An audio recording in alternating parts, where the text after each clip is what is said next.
श्रीमद्भागवत महापुराण की जय। बाल मुकुंद भगवान की जय। तो बंधुओं, हमने पूर्व प्रसंग में यह श्रवण किया था कि ब्रह्मा जी ने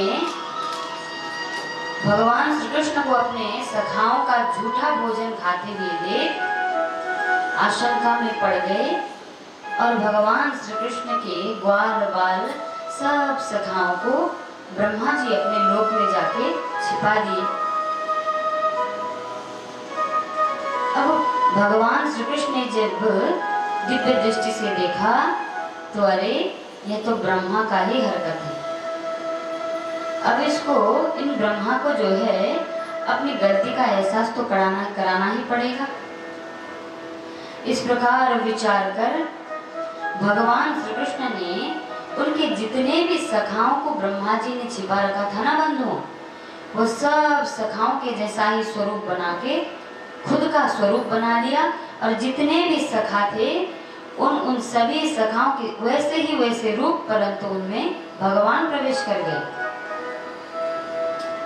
अब वह दिन बड़ा अत्यंत से बीता। अब ब्रह्मा जी उधर विचार करने लगे, अरे हाँ, अब कृष्ण जो है अब मुसीबत में पड़ गया। अब वो दोस्तों को ढूंढते ढूंढते पता नहीं इधर उधर भटकता रहा होगा। तो भगवान श्री कृष्ण ने अपना ही रूप धारण करा के उन्हीं ग्वाल बालों के साथ मस्ती में झूमते रहे। और फिर जैसे ही घर जाने का समय हुआ तभी सभी ग्वाल बाल चले गए, अपने घर में प्रवेश कर गए। परंतु सब उनकी माताएं जो हैं देख रही थी कि उनके बच्चों में तो पहले से ज्यादा ही चमक दिख रहा है, बड़े प्रकाशित दिख रहे हैं। यह किस लिए है पता है बंधुओं? यह इसलिए है कि भगवान ने उनमें प्रवेश कर लिया था। भगवान का जो स्वरूप है उन्हीं में प्रवेश कर गए थे, इसीलिए उनका जो स्वरूप था वह भी अत्यंत मनमोहक हो गया। उन ग्वाल बालों को उनकी माताओं ने उस दिन बड़ा स्नेह दिया और समय बीतता गया। अब ब्रह्मा जी विचार करने लगे, कृष्ण की जो है सखाओं को मैंने छिपा दिया था, अब जाके देखूं तो उसकी गति क्या हो रही है, इधर उधर भटक रहा होगा दोस्तों को ढूंढते ढूंढते।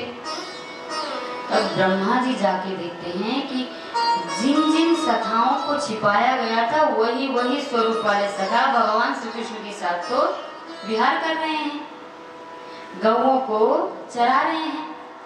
यह दृश्य को देख ब्रह्मा जी आश्चर्य में पड़ गए, अरे कहीं इनको जो मैंने जिनको सुलाया था माया के कारण, तो वे लौट के तो फिर पृथ्वी में नहीं आ गए।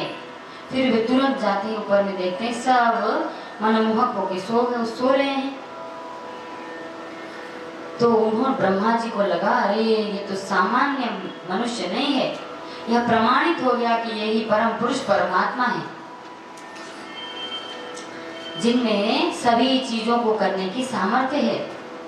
तो ब्रह्मा जी जो है भगवान श्री कृष्ण के पास आए, घुटनों के बल पे उन्होंने भगवान श्री कृष्ण को प्रणाम किया और भगवान श्री कृष्ण से माफी मांगते हुए कहते, नौमीड्यते ब्रवपुषे तडिदम्बराय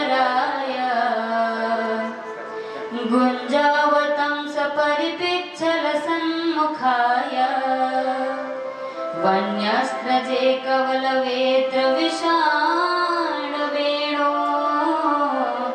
लक्ष्मश्रिये मृदुपदे पशुपांगजाय।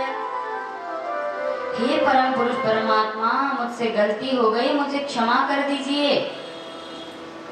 इस प्रकार जब ब्रह्मा जी ने माफी मांगी